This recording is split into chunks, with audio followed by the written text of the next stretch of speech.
U.S. President Joe Biden has urged Congress to approve billions of dollars for Ukraine, warning that not to do so would be a Christmas gift for Russia's leader.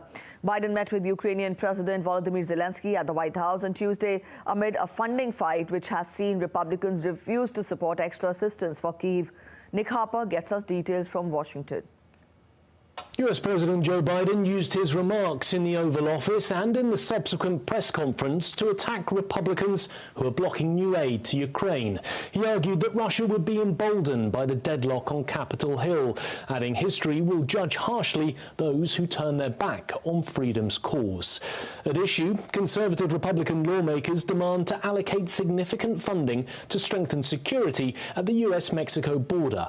Without that, they say they're unwilling to support new funding, the television host pointing out it was good for Russia.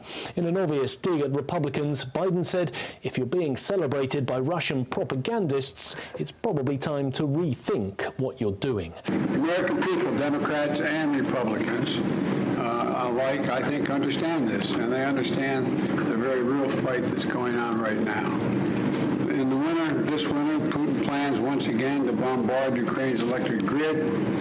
Intends to, with rockets, plunging families into darkness in the coldest part of the year and doing great damage. We can't and won't let him succeed. We mustn't let him succeed in that. Mr. President, I called on Congress to do the right thing, to stand with Ukraine and to stand up for freedom. Ukraine is gradually becoming less dependent on aid, and we are moving to the right, I think, right direction, and I want to discuss with the President how to strengthen it, especially in enhancing our air defense and ability to destroy Russia's logistics. Our goals for 24 are clear: take away Russia's superiority and disrupt their offensive operations.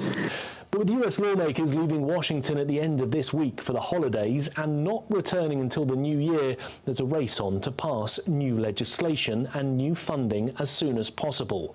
Biden urged Congress to approve the money this week, saying if they didn't, they'd be giving Putin the greatest Christmas gift they could possibly give him. Meanwhile, the US Treasury announced new sanctions on more than 150 individuals and entities that the US says is allegedly helping Russia's military. The US says that those who've been blacklisted have supplied technology, tools and equipment to help Moscow in its fight against Kiev. One small win, Zelenskyy leaves Washington with an additional $200 million, money Congress has already approved and that Biden is now releasing to Kiev. But it's nowhere near the more than $60 billion that Biden had asked Congress to approve.